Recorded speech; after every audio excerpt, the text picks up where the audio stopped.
Le monde va vite. Le progrès nous entraîne vers toujours plus de technologie et d'automatisation, de nos maisons jusqu'aux champs de bataille. On nous assure que ce progrès nous a fait sortir d'âges sombres, arriérés et violents.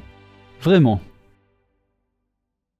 Dans le Valais, en Suisse, la petite commune de Saillon fait revivre le temps de sa fête médiévale, des savoir-faire presque millénaires. Des matières simples, le bois, la laine, façonnés par des mains patientes pour créer des objets faits pour durer. On vous y emmène. Le travail des mains naît de presque rien. Ça fait très longtemps que je file. Avant, j'avais un métier à tisser, donc je tissais ma laine. Avant, j'avais des moutons, mais plus maintenant. Cette laine, elle a été lavée, teinte. Le premier fil, à partir de la mèche de laine, ici, il s'enroule jusqu'à devenir très enroulé comme ça. Ça tourne avec la roue que je fais actionner avec une pédale. C'est beaucoup de travail pour 100 grammes. En tout cas, moi, je mets 4 à 5 heures. C'est déstressant, c'est vraiment un travail à l'ancienne. Ce travail à l'ancienne, pour la création des tissus, c'est le début de l'élégance. Barbara, couturière et présidente de la guilde du Chevalier de Fer, redonne vie aux tenues d'autrefois. Donc atelier couture sur mesure.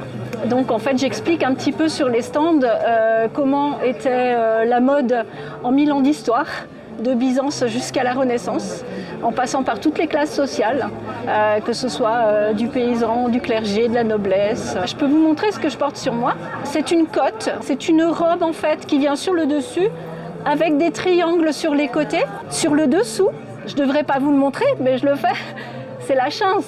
C'est la chemise qu'on porte essentiellement en dessous du costume. Voilà, ça nous sert de sous-vêtements également. Mais on portait toujours deux robes féminines, hein, une dessous et une dessus. On porte une ceinture, une petite escarcelle, une coiffe et le tour est joué. Alors ça s'appelle tout simplement une soque, c'est à patin de bois. On enfile notre chaussure, notre pied, notre chaussure à l'intérieur. Et en fait, c'est pour se surélever, c'est un petit peu l'ancêtre du talon. Et on évite d'user la semelle de cuir de la chaussure, on préfère user des patins de bois. Donc on va plus facilement remplacer les petites plaquettes de bois ici, en recoller d'autres, au lieu d'aller chez le cordonnier et refaire une semelle de cuir. Ça coûte moins cher. Dans toutes les classes sociales, on en portait, parce qu'en fait c'est un très bon isolant. Ça permet de se surélever, je disais l'ancêtre du talon, donc les robes ne traînent pas par terre pour les dames. Le bois, encore une matière simple qui servait à tout. Un sculpteur justement façonne les mêmes cuillères qu'utilisaient autrefois les armaillis, bergers et fromagers. La cuillère, elle sort d'un plot comme ça. Là, j'ai mon gabarit de profil. Une fois que j'ai ma face de faite, j'arrive à ça. Ensuite, je la calibre là autour, comme j'ai fait là.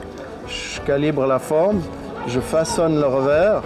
Une fois que j'ai fait ça, je me suis fait un gabarit là pour la tenir à l'établi, je la pince là-dedans, ce qui me permet à nouveau de la resserrer à mon établi là, et puis ça tient pour que je puisse la creuser, la façonner, puis si je veux sculpter quelque chose, c'est pratique parce que je peux la tourner en avant, en arrière, puis retourner mon système. L'ébéniste a notamment été formé par le célèbre armailli Bernard Beauvais. Comme expliquait M. Bernard Beauvais, il n'y avait pas de moyen de transport à l'époque, il devait tout porter à bras. Chacun sa cuillère et pas chacun son assiette. Et puis il y a des manières de faire cette cuillère, il m'expliquait, voilà, la cuillère elle doit être bien équilibrée. Il faut respecter une certaine largeur du manche par rapport à la poche qui fait à peu près toujours 10 cm. Il me disait qu'il faut qu'elle soit ni trop ronde, ni trop pointue, parce que les trop rondes, elles font les bouchères. Étroite ici pour l'élégance, qu'elle fasse bien la pipe là pour la résistance, parce que quand à la fin de la journée, ils ont fini la fabrication, ils la lavent dans la cuite, il me disait autrement, elle se redresse.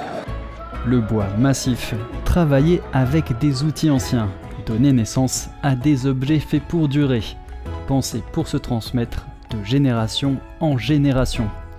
Voici une équipe qui façonne un coffre destiné à voyager à travers l'Europe entière.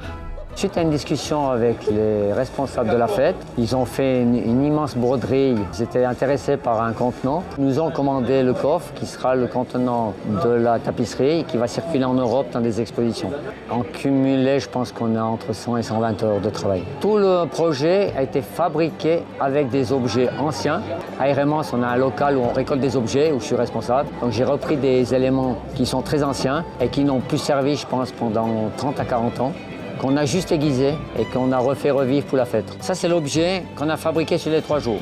À l'intérieur de ce coffre, on a cette pièce, cet axe qui est taillé dans du tilleul, qui a un bois qui n'a pas de résine. Tout ce qui va venir en tissu à l'intérieur, on n'aura pas le gras de la rolle. La rolle, c'est un bois qui est assez gras, donc il n'y aura pas de problème de taches ou des choses comme ça sur la tapisserie. On a adoré surtout le contact et l'intérêt des gens durant cette fête. Un petit truc en plus qui nous a fait plaisir, c'est beaucoup de gamins qui ont été très intéressés par ce qu'on faisait et on a expliqué quel était le bois et l'odeur qu'avait la rolle. Si sur les 150 enfants qui nous ont posé la question, il y en a un qui s'intéresse au métier, on a gagné la journée. Les passionnés tentent de rallumer le feu de la tradition et des vies simples pour forger des relations humaines sans doute. Tiens, voici la forge, où le métal prend vie sous la chaleur du feu et la précision du geste. Des milliers de coups de marteau pour des objets simples, mais essentiels. J'ai toujours aimé travailler avec mes mains, finalement, travailler le métal. Et j'aime aussi beaucoup le Moyen-Âge. Maintenant, le métier de forgeron, forcément, il a été beaucoup remplacé par l'industrie. C'est beaucoup plus rapide, c'est les machines qui font et ça coûte moins cher. Donc voilà quelque chose qu'on peut aussi fabriquer dans la forge, c'est un briquet médiéval.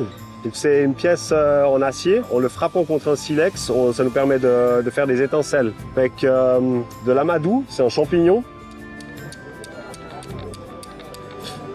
On peut avoir une petite braise.